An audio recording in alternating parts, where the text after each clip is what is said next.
चारधाम यात्रा की तैयारियों का जायजा लेने पहुंचे सीएम धामी। तीर्थ यात्रियों से भी की मुलाकात, बोले सभी की सुरक्षा महत्वपूर्ण।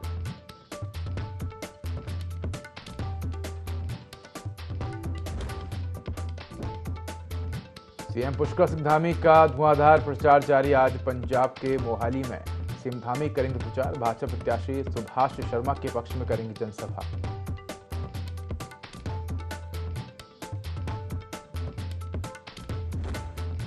देहरादून में रिस्पना नदी के किनारे बसे अवैध घरों पर कार्रवाई। प्रशासन ने अवैध कब्जों को तोड़ना किया शुरू। 27 बस्तियों के 525 घरों पर गिरेगी गाज।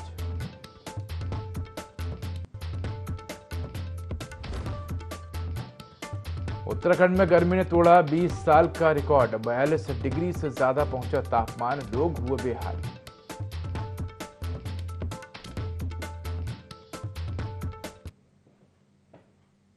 नमस्कार, मैं हूं उदय। देवभूमि लाइव में आपका स्वागत है। बुलेटिन की शुरुआत करेंगे तमाम बड़ी खबरों के साथ। प्रदेश में चल रही चारधाम यात्रा को लेकर मुख्यमंत्री पुष्कर सिंह धामी लगातार अपडेट ले रहे हैं और चारधाम यात्रा की मॉनिटरिंग करते हुए समीक्षा बैठक कर रहे हैं। साथ ही अधिकारियों से यात्रा का फीडबैक ले रहे हैं। बता दें कि सीएम धामी ऋषिकेश पहुंचे, जहां उन्होंने चारधाम यात्रा की व्यवस्थाओं का स्थलीय निरीक्षण करते हुए अधिकारियों को आवश्यक सुविधाएं समेत पेयजल, भोजन, स्वच्छता और स्वास्थ्य सुविधाओं को सुगम बनाने के निर्देश दिए हैं। वहीं सीएम धामी ने श्रद्धालुओं की सुविधा हेतु बनाए गए विश्राम स्थल, स्वास्थ्य केंद्र और यात्रा नियंत्रण कक्ष में सभी सुविधाओं का जायजा लिया।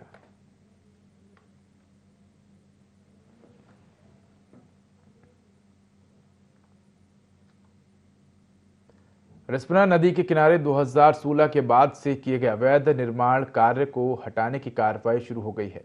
इस दौरान नगर निगम की टीम ने भारी पुलिस बल के साथ देहरादून स्थित चूना भट्टा से अवैध निर्माण हटाने की कवायद शुरू की है। बता दें कि एनजीटी के आदेश के बाद 2016 के बाद रिस्पना नदी के किनारे अवैध बस्तियों के निर्माण को ध्वस्त करने की कार्रवाई शुरू हो चुकी है। उप नगर आयुक्त गोपाल राम बेनवाल ने जानकारी देते हुए बताया कि रिस्पना नदी के किनारे 2016 के बाद 525 अवैध अतिक्रमण चिन्हित किए गए थे और जिनमें 89 अवैध अतिक्रमणकारियों को नोटिस जारी किए गए हैं, जिसके क्रम में अवैध अतिक्रमण हटाने की कार्रवाई की जा रही है।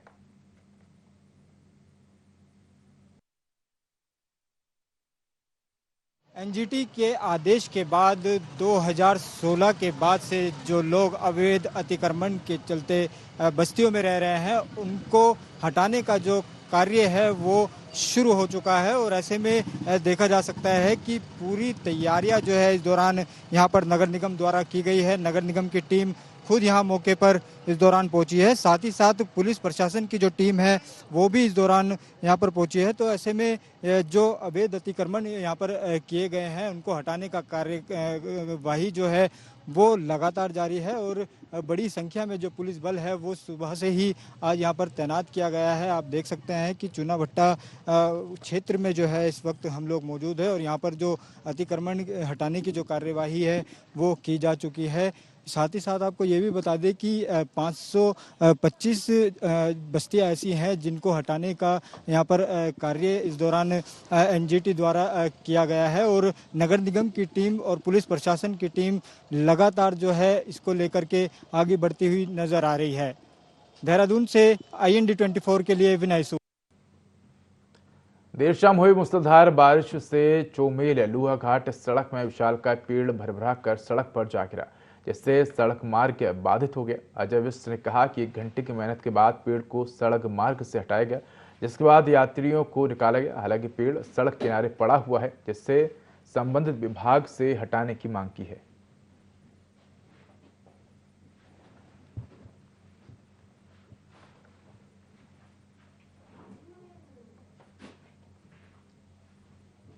खटीमा में कोतवाली पुलिस ने 4 आरोपियों को गिरफ्तार कर लिया है, जिन्होंने टेढ़ा घाट क्षेत्र में करीब 15 लाख कीमती सोने चांदी के जेवरात पर हाथ साफ किया था। गठित पुलिस टीम ने करीब 200 सीसीटीवी फुटेज खंगाले, साथ ही कई हिस्ट्री शीटर्स से पूछताछ की, जिसके बाद हल्दी मचूला क्षेत्र से आरोपियों की गिरफ्तारी हुई है।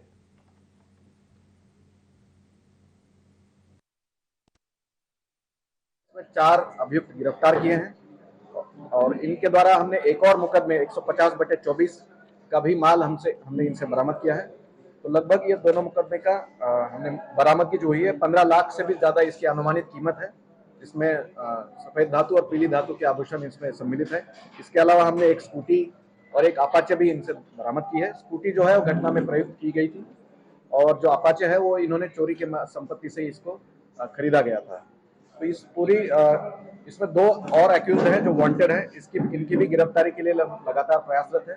ये ऑर्गेनाइज्ड गैंग बहुत ही शातिर तरीके से प्रॉपरली रेकी करके बंद घरों में ये टारगेट कर रहे थे और इनको गिरफ्तार करके हमारा संदेश है कि जो आम नागरिक को परेशान करने की नीयत से कोई भी चोरी हो की घटनाओं को हम गंभीरता से लेते हैं। जनपद उधम सिंह नगर की टीम पूरी गंभीरता से लेते हुए इसको प्रोफेशनल तरीके से हम खोले हैं और काफी मात्रा में हमने बरामदगी भी की है और इस संपत्ति को हम लौटा रहे हैं वादी को। ये बहुत ही अच्छी उपलब्धि हमारी टीम को प्राप्त हुई है। तराई पूर्वी खटीमा उपवन के सोरई रेंज के अंतर्गत बीसलपुर कैनाल नहर के बीच एक पेड़ की शाखा पर गुलदार का शव देखा गया, जिसकी सूचना मिलने पर वन विभाग की टीम ने मौके पर पहुंची और गुलदार के शव को कब्जे में लेकर गुलदार का पोस्टमार्टम करवाया। वहीं उपवन प्रभाग की एसडीओ संचिता वर्मा ने जानकारी देते हुए बताया कि गुलदार का शव नहर के बीच लटकी वृक्ष की एक शाखा में अटका हुआ था, जिसे विभागीय कर्मचारियों ने निकाला। वहीं गुलदार की मौत का कारण जानने के लिए शव का पोस्टमार्टम कराया गया है। शुरुआती जांच में पाया गया कि गुलदार एक युवा नर है और उसके किसी भी अंग में कोई बाहरी चोट नहीं है। मौत के कारण पोस्टमार्टम की बिसरा रिपोर्ट आने के बाद ही साफ हो सकेगा।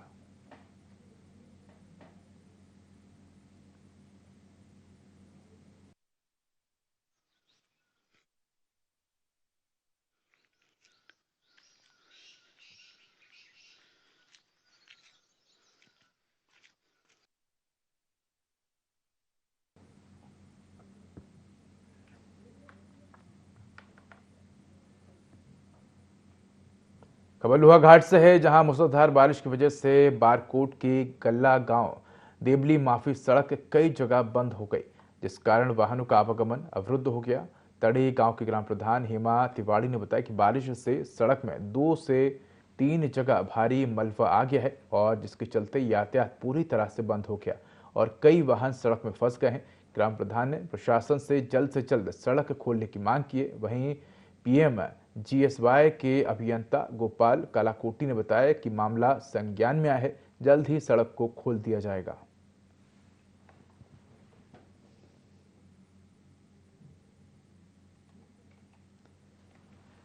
तो आपको बता दें कि कई क्षेत्रों में बारिश के चलते जो सड़क है वो बंद हो गई है, आवागमन प्रभावित हो रहा है।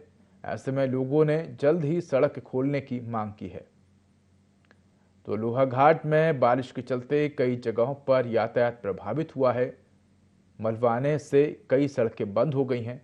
ऐसे में जो सड़कें हैं वो बंद होने से यातायात प्रभावित हो रहा है और लोगों ने यातायात को सुचारू करने के लिए सड़क खोलने की मांग की है। खबर लक्सर से है, जहां युवक को अपने ही अपहरण की साजिश रचना भारी पड़ गया है। दरअसल एक दिन पहले लक्सर कोतवाली क्षेत्र के प्रतापपुर गांव में अवैध खनन को लेकर खनन माफियाओं के 2 गुटों में जमकर लाठी डंडे चले थे, जिस पर एक पक्ष के एक युवक ने अपने ही अपहरण की साजिश रची और अपनी बहन के यहां छुप गया। इसके बाद परिजनों ने थाने पहुंचकर जमकर हंगामा किया और मुकदमा दर्ज कराया। वहीं एसपी देहात स्वप्न किशोर ने बताया कि युवक ने दूसरे पक्ष पर दबाव बनाने के लिए अपने ही अपहरण की साजिश रची थी, जिसके बाद अपनी बहन के यहां जाकर छिप गया था। पुलिस ने 12 घंटे के अंदर ही पूरी घटना का खुलासा किया है। पुलिस ने अपने ही अपहरण की साजिश रचने वाले युवक सहित 3 आरोपियों को गिरफ्तार कर जेल भेज दिया है।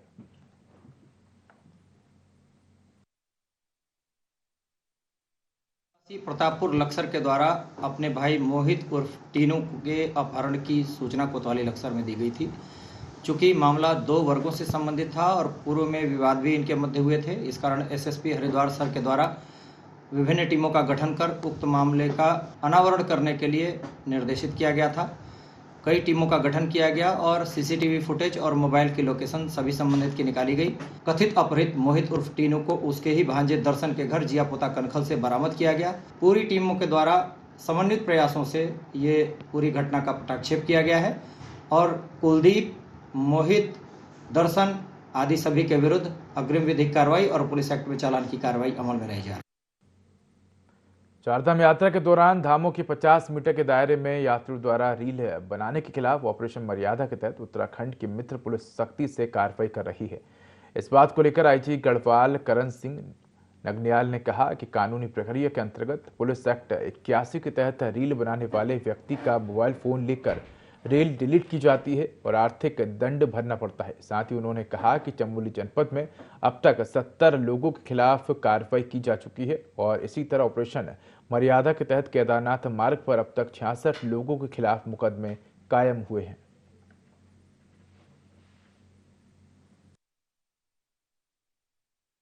ये जो 50 मीटर रील बनाने वाला है उसमें 81 पुलिस एक्ट में चालान किया गया है। बेसिकली उसे मोबाइल ले ली जाती है, फिर उसको डिलीशन की कार्रवाई की जाती है और उनको जो दंड है, आर्थिक दंड, वो जमा करके फिर बाद में उनको जो उनके मोबाइल है उसको हैंड ओवर किया जाता है। ऑपरेशन मर्यादा के तहत जो हुक्का इत्यादि जहाँ तहाँ बैठ के पीने लग रहा है तो मंदिर की मर्यादा बनाए रखने के लिए, गरिमा बनाए रखने के लिए इसमें भी कार्रवाई की जा रही है। तो केदारनाथ जी वाले रूट पर करीब 66 मुकदमे कायम हुए हैं। बड़ी खबर उत्तरकाशी से है, जहां सालरा गांव में लगी भीषण आग से 13 घरों के जलने की सूचना सामने आ रही है।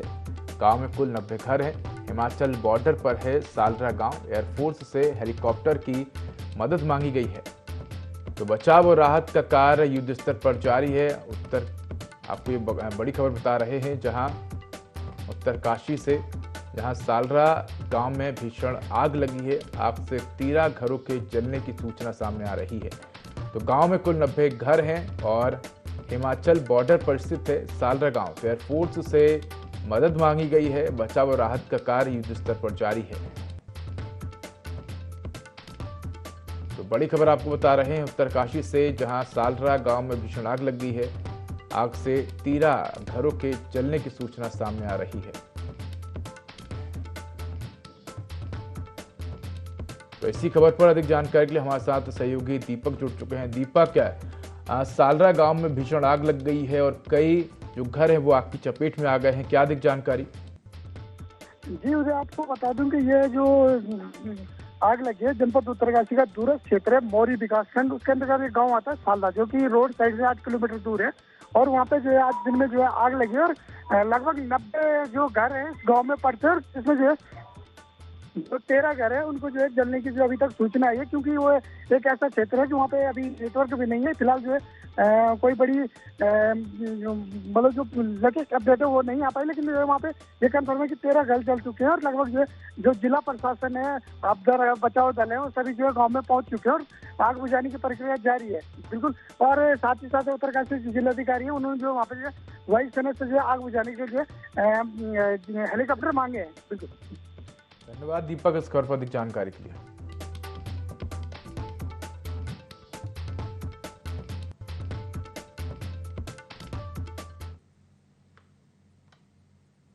गजड़ापट्टी के कमत गांव में चल रहे बाढ़ सुरक्षा दीवार के निर्माण कार्य पर स्थानीय लोगों ने सवाल खड़े किए हैं। लोगों का कहना है कि 1993 में यहां भीषण बाढ़ आई थी, जिसके कारण यहां के कई मकान बह गए थे। ऐसे में यहां के लोगों ने पुनर्वास की मांग की थी, जो अभी तक फाइलों में ही चल रही है।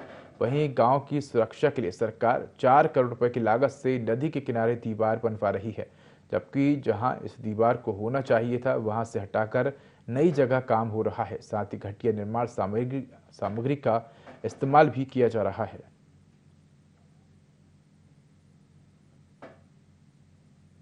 जो कार्य चल रहा है, निर्माण कार्य चल रहा है सिंचाई विभाग के द्वारा, कार्यदायी संस्था सिंचाई विभाग में, ये निर्माण कार्य बिल्कुल भी इसकी जो गुणवत्ता है वो बिल्कुल अच्छी नहीं है। हम ये चाहते हैं कि ये कार्य जो है मानकों के हिसाब से हो और उच्च गुणवत्ता का हो।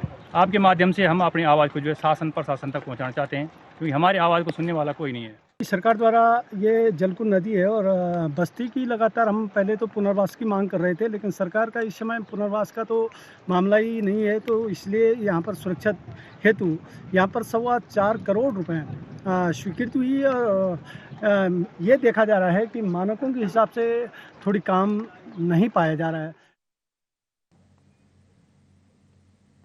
सीजन और यात्रा सीजन इन दोनों चरम पर है और सैकड़ों की संख्या में यात्री और पर्यटक मसूरी की ओर रुख कर रहे हैं। यातायात को नियंत्रित करने के लिए सीओ ट्रैफिक अनुज आर यहां पर डेरा डाले हुए हैं और यातायात को सुगम बनाने के लिए प्रयास किए जा रहे हैं।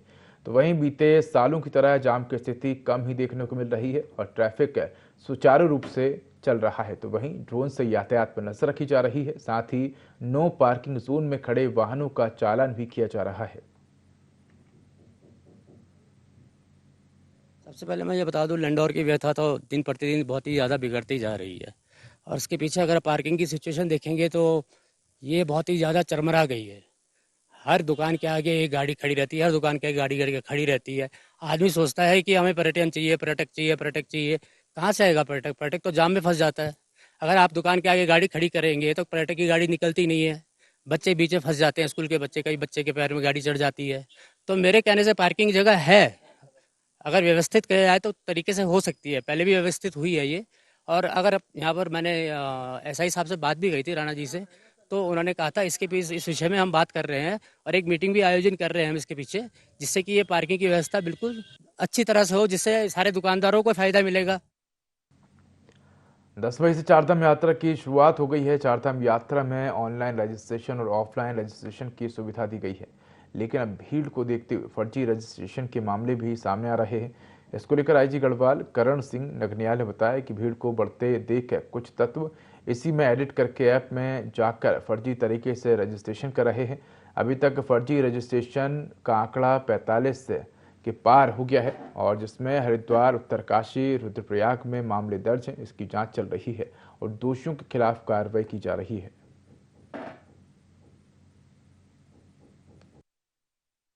जब से ये भीड़ बढ़ने के कारण को देखा गया तो फर्जी रजिस्ट्रेशन भी एक बात सामने आई है। तब से ये देखा गया है कि कुछ लोग किसी में हेर फेर करके, एडिटिंग करके या ऐप में जाके फर्जी नाम से इस तरह से नए अपना रजिस्ट्रेशन करा दे रहे हैं। तो इस तरह के अभी चेकिंग में करीब 45 कुल मुकदमे कायम हुए, जिसमें देहरादून, हरिद्वार, उत्तरकाशी और रुद्रप्रयाग प्रमुख रूप से है, जहां पर इस तरह के मुकदमे कायम किए गए हैं।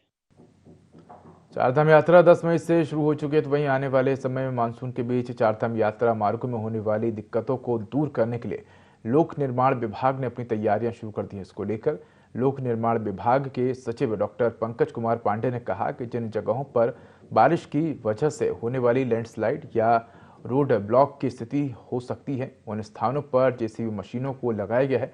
साथ ही उन्होंने कहा कि हाईवे से हटकर वैकल्पिक मार्गों को भी विभाग ने चुस्त दुरुस्त किया है, ताकि जरूरत पड़ने पर यातायात को उन जगहों से संचालित किया जा सके।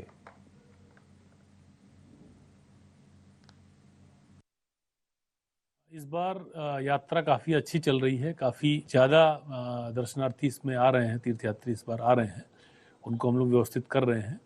सड़कों पे काम काफ़ी ज़्यादा किया जा चुका है, सीजन से पहले हम लोग ने काम करा लिया था और बारिश के दृष्टिगत भी हम लोग ने एडवांस में प्लानिंग करी है कि जो हमारे खतरे वाली जगह हैं, जहाँ पे लैंडस्लाइड होता है या जहाँ पे हमको संभावना लगती है कि जहाँ पे रोड ब्लॉक हो सकता है, वहाँ पे मशीनें प्लान की गई हैं। कुछ जगहों पे अभी भी मशीन लगाई गई हैं। जो अल्टरनेटिव रूट्स हैं, जो मेन हाईवेज़ हैं, उनके जो अल्टरनेटिव रूट्स हैं, जैसे चिरो बगड़ हो गया या और जो क्रॉनिक हमारे लैंडस्लाइड एरियाज़ हैं, उनके जो बाईपासेस हैं, जो छोटे रोड हैं, उनको भी हम लोग ने चुस्त दुरुस्त किया हुआ है, वहाँ पे भी काम किया।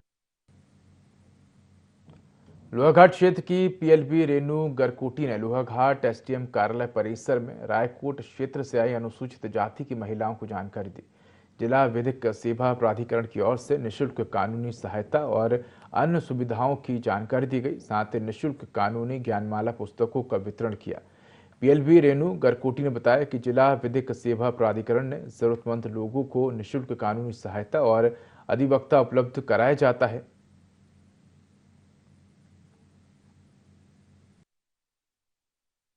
अनुसूचित जाति के लोग यहाँ पर आए हुए थे रायकोट महर से, तो इनका एक ग्रोथ सेंटर का इनका विशेष कार्य था। तो उसके साथ इनके साथ कोई ऐसी चीज़ हो रही है कि जो नहीं होनी चाहिए।